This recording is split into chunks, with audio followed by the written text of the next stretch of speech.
चोटों के निशान, उलझे हुए बाल, बेतरतीब दाढ़ी, फटे हुए वस्त्र, मजबूत शरीर। और जब ऐसा होता है ना, तब आंखों में तेज होता है। चौखट को लांघने की कोशिश करो तो पता चलेगा कि कितनी स्वतंत्रता है। ऐरी गैरी चीजों को भाव नहीं देना, ऐरे गैरों को मुंह नहीं लगाना। प्रेम अगर होगा ना सचमुच, तो वो एक चुनौती की तरह होता है, एक ललकार की तरह होता है, लोरी की तरह नहीं होता। शामियाने की कुर्सी और सिंहासन में अंतर होता है। सिंहासन शर्त रखता है, मुझ पर सिर्फ राजा बैठेगा। उनके तो चेहरे पे गर्जना है। ऐसे थोड़ी कि उन्होंने तिनका दिखा दिया होगा तो रावण पीछे हट गया। रावण तिनके से तो नहीं पीछे हटने वाला था। तेज कुछ ऐसा था कि थर्रा गया था रावण, पीछे हटा था। जो असली बात हुई होगी वो समझो। जीवन में ना ठसक होनी चाहिए, एक्सक्लूसिविटी, एक शान। ऐरी गैरी चीजों को भाव नहीं देना, ऐरे गैरों को मुंह नहीं लगाना। ऐरा गैरा, मैं तेरा अपमान नहीं कर रहा हूं, मैं तुझे प्रेरणा दे रहा हूं, क्योंकि मुझे पता है तू भी वही संभावना रखता है जो किसी ऊंचे से ऊंचे व्यक्ति में है। तू अपनी संभावना क्यों नहीं साकार कर रहा? और जिस दिन तक तू अपनी संभावना नहीं साकार करता, उस दिन तक मैं तुझे नहीं स्वीकार करता। रखने का मतलब ये नहीं है मैं किसी को नीचा घोषित कर रहा हूं। शर्त रखने का मतलब ये कि मैं उसे बता रहा हूं कि तू जो हो सकता है, तू उससे बहुत नीचे चल रहा है। मैं चाहता हूं तू ऊपर उठे, इसलिए शर्त रख रहा हूं।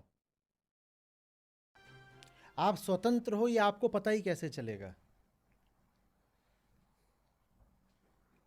आपको कैसे पता चलेगा आप स्वतंत्र हो?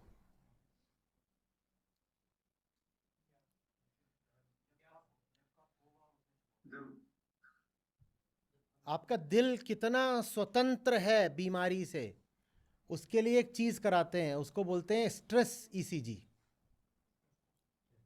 स्ट्रेस आता है तभी तो पता चलता है कि हाल क्या है।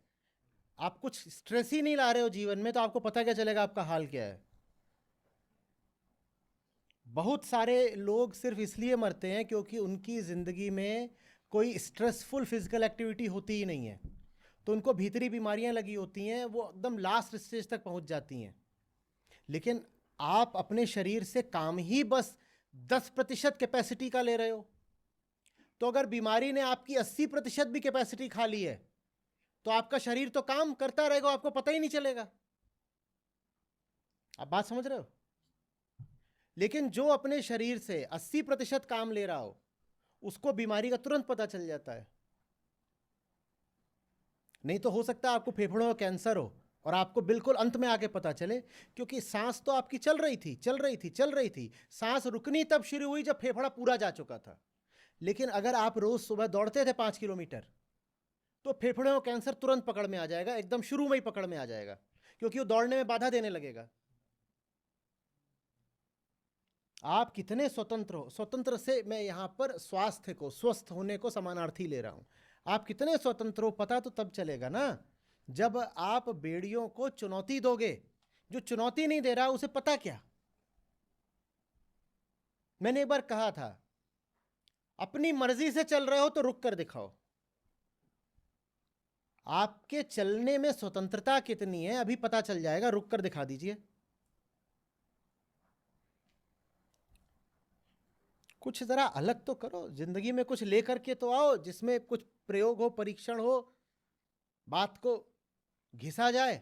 नहीं तो अपने आप को ये भ्रम दिए रहना कि हम तो स्वतंत्र हैं, बहुत आसान है। जेल में कैदी है, वो भी अगर जेल के सब नियमों का पालन कर रहा है तो स्वतंत्र ही तो है। कौन उसको रोकने टोकने आता है? बल्कि अच्छे व्यवहार के लिए बहुत कैदियों को तो प्रशंसा मिल जाती है। जेल का कैदी भी बहुत स्वतंत्र अपने आप को मान सकता है, अगर वो सब कुछ वही करे जो जेल वाले चाहते हैं। आपको कैसे पता आप स्वतंत्र हो? कभी कुछ नियम कायदे तोड़ के भी तो दिखाओ।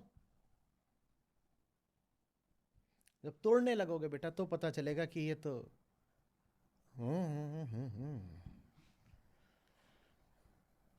ये तो स्वतंत्रता कहीं थी ही नहीं। हम उतने ही स्वतंत्र हैं जितना खूंटे से बंधी हुई गाय। अपने दायरे के भीतर वो पूरी स्वतंत्र है। यहां जाओ, देखो, आप ये लो, आप यहां बैठो, ये है उसकी चार दीवारी गाय की। और गाय पूछने आई फ्रीडम, तो गाय को बोला गया फ्रीडम का मतलब है आप यहाँ भी बैठ सकते हो, आप यहाँ बैठ सकते हो, आप यहाँ भी बैठ सकते हो, आप यहाँ भी। इसीलिए शब्द होता है बियॉन्ड। गाय पूछी can I go beyond this, एक पड़ा पट्ट से। इसके भीतर तो पूरी स्वतंत्रता है, ये करो कि ये करो कि ये करो कि ये करो। अरे ये इनको कभी चुनौती दे के देखो तो पता चलेगा कि मामला कितना स्वतंत्र है।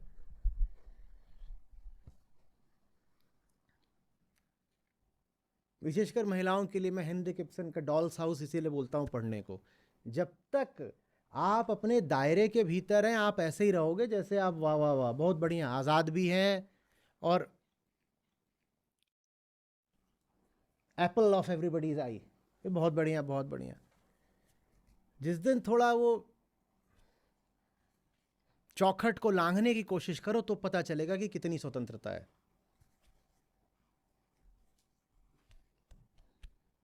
चिड़िया भी पिंजड़े के भीतर पर फड़फड़ाने के लिए स्वतंत्र होती है भाई।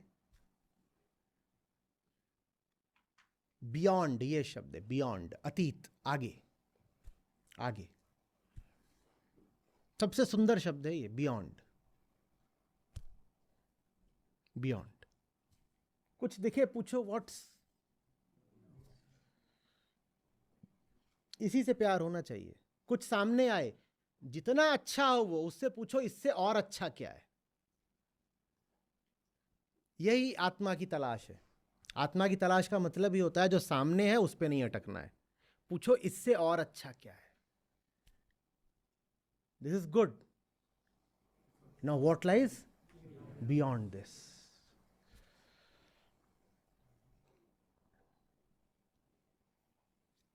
फिर से बोल रहा हूं, अध्यात्म का हमारे सामने जो संस्करण लाया गया है ना वो बड़ा दूषित है।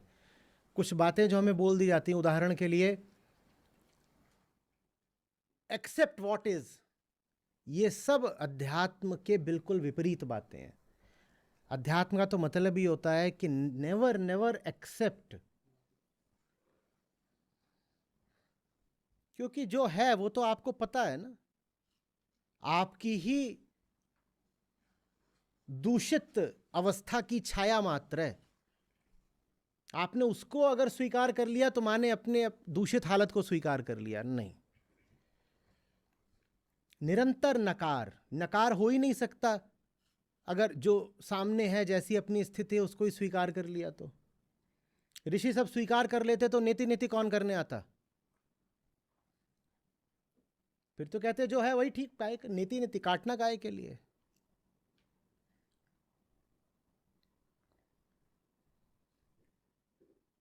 Accept things as they are, love me as I am, नहीं, एकदम नहीं। पर वो सब मुहावरे चलन में हैं, इसकी वजह है वो सुविधा देते हैं, वो तामसिक हैं, वो आपको सहूलियत देते हैं कि जहां पड़े हो वहीं पड़े रहो। सुअर के लिए बहुत अच्छा है ना, accept things as they are. सुअर कीचड़ में पड़ा हुआ है, अब उसको बोलोगे सफाई कर तो कितनी मेहनत करे बेचारा। तो कहीं से गया और आध्यात्मिक सूत्र सीख कर आया है, क्या? Accept life as it is. और लाइफ एज इट इज बढ़िया एकदम टॉप का गटर। और कैसी होती है जिंदगी? एज इट इज कैसी है जिंदगी? टॉप का गटर है, और क्या है। लेकिन ये आधुनिक अध्यात्म यही है पूरा, acceptance, unconditional acceptance, unconditional love. Unconditional love माने क्या? कि वहां पे मल में सुअर पड़ा है उसको जाकर बेशर्त प्रेम करने लगूं और फिर कहूं कि मुझे सत्य से भी प्रेम है, तो सत्य और सुअर तो एक ही हो गए फिर। या तो सत्य से कर लो प्रेम या गू में लौटते सुअर से कर लो। दोनों से एक ही सांस में एक बराबर तो प्रेम नहीं कर पाओगे, कर लोगे तो ये क्या होता है? अनकंडीशनल लव क्या होता है? कंडीशन तो होनी चाहिए। बहुत सस्ता प्रेम होगा जो शर्तें नहीं रखता, वो प्रेम नहीं हो, कुर्सी है, कोई भी आगे बैठ जाए। शर्तें होनी चाहिए ना। शामियाने की कुर्सी और सिंहासन में अंतर होता है, सिंहासन शर्त रखता है, मुझ पर सिर्फ राजा बैठेगा। और प्लेटफॉर्म की कुर्सी, रेलवे प्लेटफॉर्म, वो कोई शर्त नहीं रखती। शर्त तो होनी चाहिए, नहीं तो राजा फिर कभी जीवन में आएगा भी नहीं आपके। राजा सिंहासन पर ही मिलता है ना, प्लेटफॉर्म वाली कुर्सी पे तो मिलता भी नहीं। जो शर्त नहीं रखेगा उसको फिर वही मिलेगा, जनरल प्लेटफॉर्म, कोई भी आके बैठता रहेगा।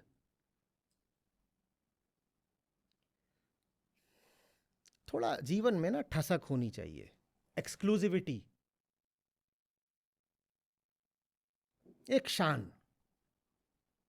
ऐरी गैरी चीजों को भाव नहीं देना, ऐरे गैरों को मुंह नहीं लगाना।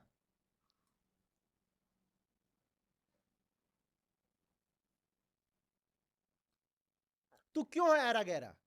मैं तेरा अपमान नहीं कर रहा हूं, मैं तुझे प्रेरणा दे रहा हूं, क्योंकि मुझे पता है तू भी वही संभावना रखता है जो किसी ऊंचे से ऊंचे व्यक्ति में है। तू अपनी संभावना क्यों नहीं साकार कर रहा? और जिस दिन तक तू अपनी संभावना नहीं साकार करता, उस दिन तक मैं तुझे नहीं स्वीकार करता।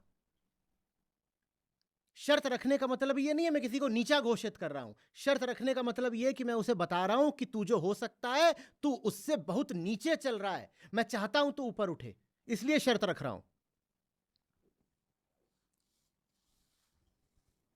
कुछ भी नहीं है। दूसरे को बेशर्त स्वीकार करने से पहले, चाहे अपनी स्थितियों को बेशर्त स्वीकार करने में हमारा स्वार्थ है क्या? उसको बोलेंगे कि तू बदल, तो हमें भी तो बदलना पड़ेगा ना। तू बदल ना मैं बदलूं, तू वहां लौट मैं यहां लौटूं। दोनों ने एक दूसरे को अनकंडीशनली एक्सेप्ट कर रखा है।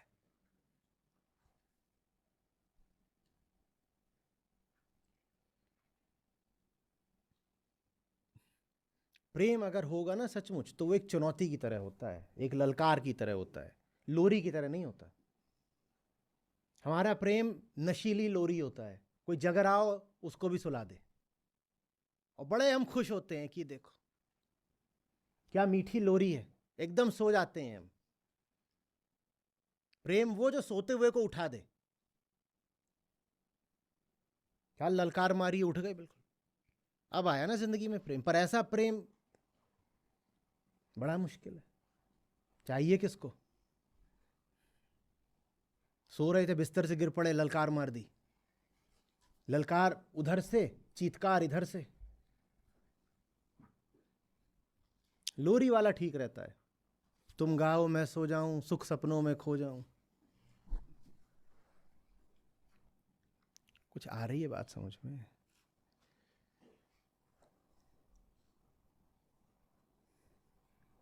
या फालतू ही महान लोगों का उत्सव मनाना है बिना खुद महान बने? ये कौन सा उत्सव है जिसमें हम बैठ जाते भेड़ बकरी चीटी चीटे की तरह और कहते हैं बस वो लोग महान थे? उन्हें कितना बुरा लगता हो। तुम मुझे महान बोल रहे हो, तुम क्या हो? जबकि तुम हो बिल्कुल वही सकते हो जो हम हुए। फिर तुम क्यों ऐसे बने बैठे हो?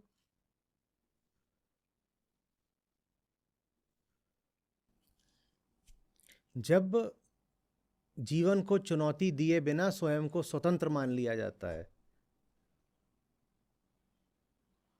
तो वो अध्यात्म नहीं पलायन कहलाता है।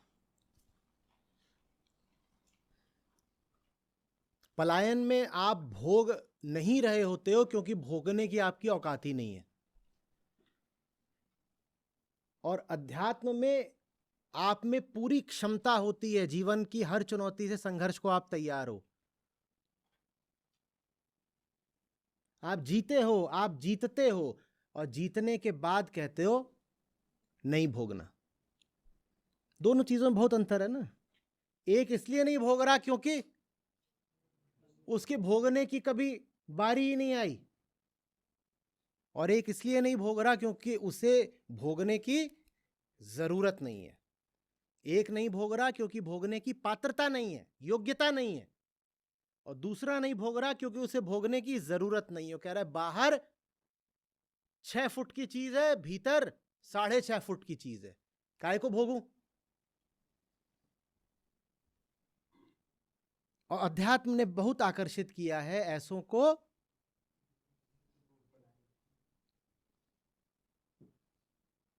वो बड़े खुश होते हैं, कहते हैं यहाँ पे त्याग वगैरह की बात होती है, यहाँ तो जिनके पास होता भी है उनका भी छुड़वा दिया जाता है, हमारे लिए सुविधा है, हमारे पास तो कुछ है ही नहीं, तो ये जगह हमारी है, सत्संग वगैरह में चलो बैठते हैं।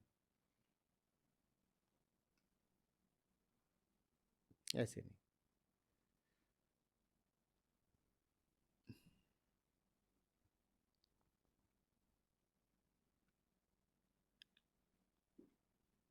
विजेताओं का क्षेत्र है, अर्जुन और कृष्ण है तब गीता है। ये थोड़ी कि वहां इधर उधर के दो प्यादे खड़े हुए हैं सर पे उल्टा कटोरा डाल के, एकदम ऐसे मरियल, एक 35 किलो एक 45 किलो का, उनमें आपस में कभी गीता उठेगी? और इतनी देर ये लोग बात कर रहे थे कृष्ण अर्जुन, उतनी देर प्यादों ने भी, कोई चुप तो बैठे नहीं होंगे, उतनी देर में हम यहाँ बात कर रहे हैं, उतनी देर में वहां पे गॉसिप शुरू हो गई है पीछे। वो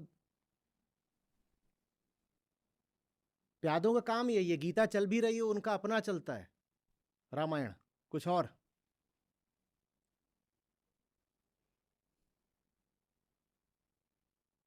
वो कर भी रहे होंगे बात तो क्या कर रहे होंगे, वही अपनी कुछ छोटी बात।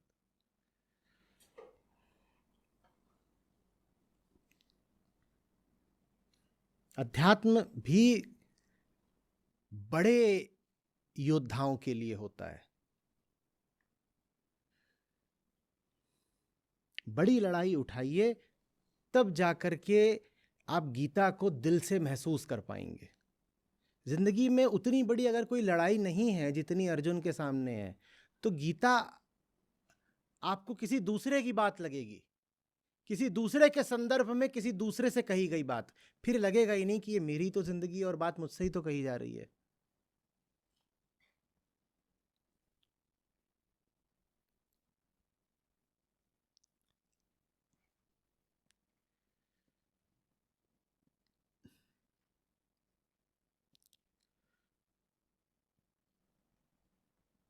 समझ रहे हो?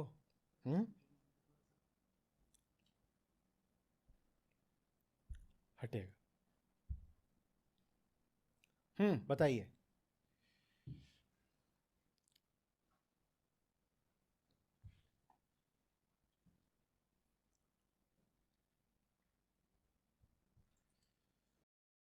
हम भूल कर बैठते हैं संतों को, लाइक कबीर साहब वगैरह, जैसे संतों को देख करके हम भूल कर बैठ। असल में आप देखते नहीं हो ना, आपके सामने कुछ चित्र रख दिए जाते हैं। समाज ने संतों का चित्रण अपनी सुविधा और अपने स्वार्थ के हिसाब से करा है।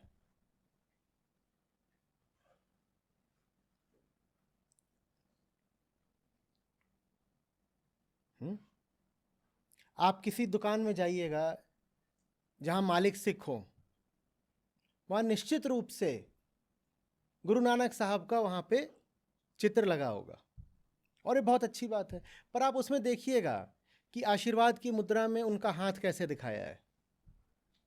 उनका हाथ एकदम सुकोमल दिखाया है, जबकि नानक साहब ने जिंदगी भर क्या करा था?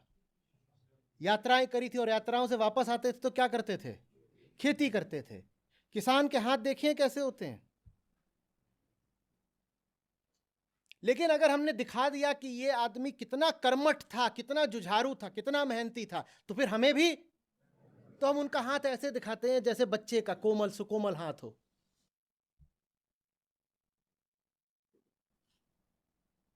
आज दिवाली है, राम सीता की आप पुरानी प्रतिमाएं देखिएगा या चित्र देखिएगा, वो ऐसे खड़े होते हैं जैसे जिन्होंने 14 साल जंगल में गुजारे हैं, उनकी खाल कैसी हो जाएगी, कैसी हो जाएगी, उनका पूरा शरीर कैसा होगा। पर आप देखिए चित्रण कैसा करते हैं। हमें कभी यह बताया ही नहीं जाता कि अध्यात्म का मतलब ही संघर्ष है। वहां ऐसा दिखाया जाता है जैसे ये लोग तो आराम कर रहे थे, ये तो आराम कर रहे थे। अरे भाई 14 साल जंगल में, कितनी जगह तो चेहरे पर निशान पड़ गए होंगे, स्कार्स, वही जो सूरमा का पदक होते हैं।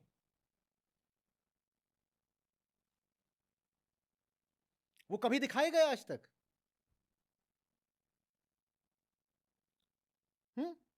रंग गोरा रह जाएगा, और क्या गोरा गोरा रंग दिखा देते हैं। कपड़े ऐसे दिखाते हैं कि बस अभी अभी जा करके मॉल से निकाल करके पहने हैं।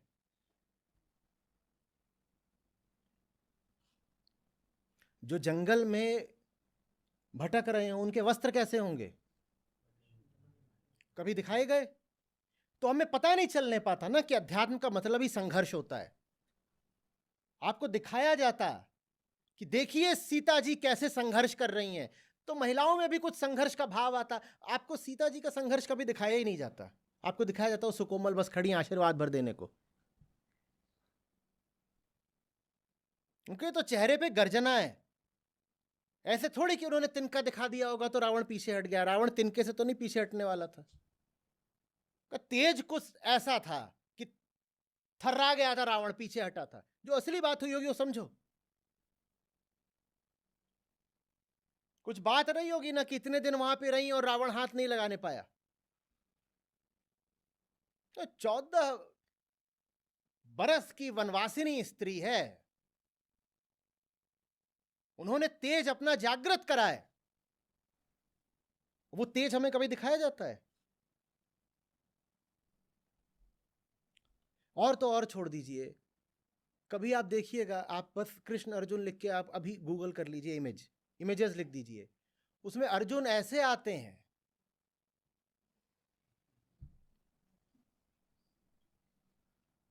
माने हाथ हाथ उनके ऐसे ऐसे मुलायम मुलायम कि जैसे कोई रसोइया कि जिसने जिंदगी में कभी कड़ाही से ज्यादा वजनी कुछ उठाया ना हो।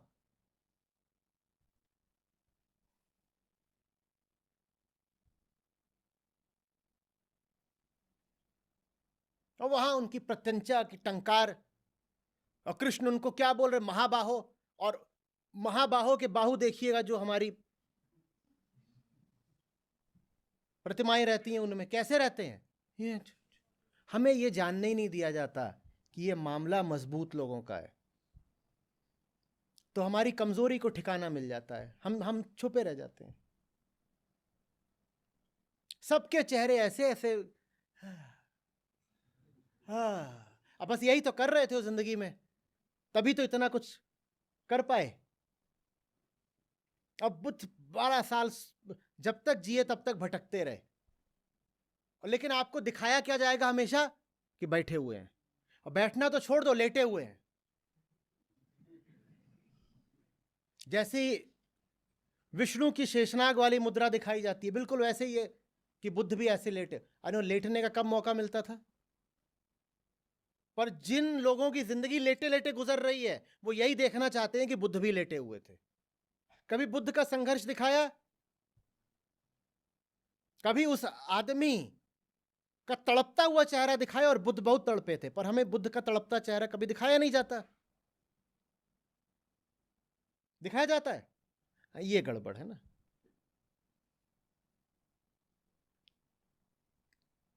हमें तो ये दिखाया जाता है तो बस शांति में थे, शांति में थे, शांति में थे, शांति वाले लोग थे।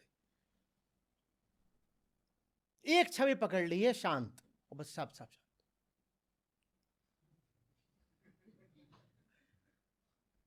शांत वांत कुछ नहीं होता, बहुत मेहनत लगती है, जूझना पड़ता है, टूट जाते हो भीतर से, तब जाकर के आत्मा उठती है। इतना नहीं होता है। और वो जो शांति वाली छवि बना ली है उससे सब बहुरूपियों का काम आसान हो गया। उनको पता है कि शांत अपने आप को दिखा दो तो संत कहला जाओगे, तो सब शांत होकर ऐसे बैठ जाते हैं और जाते महाराज महाराज महाराज। शांत दूसरा स्थिर, ऐसे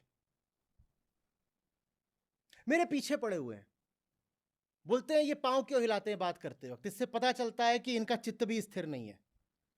कभी ना 5 घंटे बैठना तो पता चलेगा कि क्रैम्प्स आते हैं, पांव हिलाने पड़ते हैं, नहीं तो पांव वहीं पे जम जाएंगे। पर तुम झूठी छवियां पकड़कर बैठ गए हो। बिना कुछ बोले बिना कुछ करे भी 5 घंटे कहीं बैठ करके देख लो कि पूरा शरीर कैसे जाम होता है। शरीर हिलाना पड़ता है जबरदस्ती ताकि चलता रहे। और ये एक दिन की बात नहीं है, जब महीने में 25 दिन बैठना पड़ता है ना, तो उसके बाद हड्डियां, मांसपेशियां, खासतौर पे अगर इन्फ्लेमेटरी डिजीज हो, सब जाम हो जाती हैं। अपर बॉडी तो फिर भी चलती है, ये चल रहे हैं। पांव का क्या करें? तो पांव चलाने भी पड़ते हैं। पर यह बात आपको कोई नहीं बताएगा कि बात करना भी एक संघर्ष है। कोई बताएगा नहीं ना, तो आपको तो ये बता दिया गया है, बस वो पालथी मार के बैठे हैं। Lotus pose. काहे का लोटस?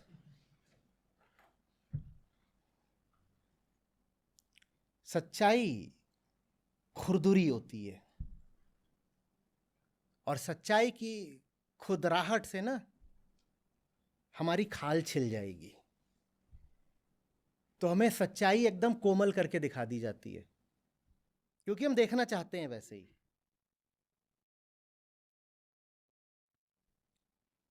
जहां देखो तुम अवतारों को, वहां सफा चट, क्लीन शेवन। जंगल में कहां से मिलता था उनको उस तरह, और वो भी रोज रोज की एकदम साफ। सोच के देखो। पर बुद्धि का तो अध्यात्म में कोई स्थान होता ही नहीं ना।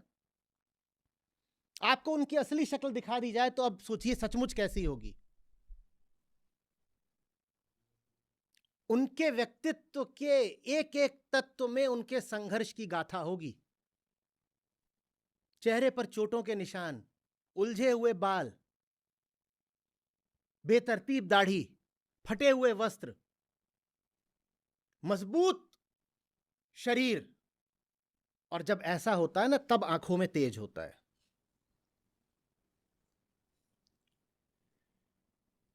वो सब हमें दिखाया नहीं जाता, तो हम भी कोमल कोमल कोमल कोमल बन के घूम रहे हैं। मैं तो कहता हूं, वो जब खुद बोल रहे हैं सब जग जलता देख के दिया हुआ कबीर उदास और दिया कबीरा रो। अरे कभी उनको रोते हुए भी तो दिखा दो ना। नहीं दिखाते, और वो बहुत रोते थे, मुझे पता है। क्यों नहीं दिखाते उनको रोते हुए? क्योंकि उनकी रोती हुई शक्ल हमारे सुख में डूबी हुई शक्ल पर तमाचा हो जाएगी। वो आदमी रो रहा है और तुम ठहाके मार रहे हो, यही तुम्हारी जिंदगी है। तुमसे बर्दाश्त नहीं होगी उनकी रोती हुई शक्ल, तो तुम उनकी शक्ल ऐसे दिखाते हो कि वो तो शांत बैठे हैं। बिल्कुल शांत नहीं बैठते। अध्यात्म बहुत रुलाता है। सच्ची जिंदगी जीना माने टूटना है ना। आग का दरिया डूब के जाना। आग का दरिया हो ना हो, अपने आंसुओं का दरिया जरूर होता है। वो सब कभी नहीं बताया जाता। बोल देंगे वो तो भगवान थे, तो उनके पास दिव्य शक्ति थी, तो उन्होंने एक पल में भस्म कर दिया। मेहनत करते हैं, एक पल में कुछ नहीं हो जाता। वो मेहनत हम मानना नहीं चाहते कि की गई, तो हम कह देते हैं भगवान थे, दिव्य शक्ति थी, एक पल में भस्म कर दिया। अगर भस्म किया तो बहुत मेहनत करके किया, दिव्य शक्ति से कुछ नहीं भस्म कर दिया। हम उस मेहनत के तथ्य को बिल्कुल अस्वीकार कर देना चाहते हैं। मान लिया उन्होंने मेहनत करी थी, तो हमें भी करनी पड़ेगी ना। तो तब ये मान लो कि वो तो बस उन्होंने अभिमंत्रित बाण चलाया और मार दिया, तो मर गया वो। हमें हमारे ज्ञानियों का, ऋषियों का कराहता हुआ चेहरा चाहिए, ललकारता हुआ चेहरा चाहिए, टूटता हुआ चेहरा चाहिए। और हम देखना चाहते हैं कि जब सब कुछ टूट रहा हो, तब भी वो कौन सी चीज है जो भीतर जुड़ी हुई रहती है, उसी को आत्मा कहते हैं।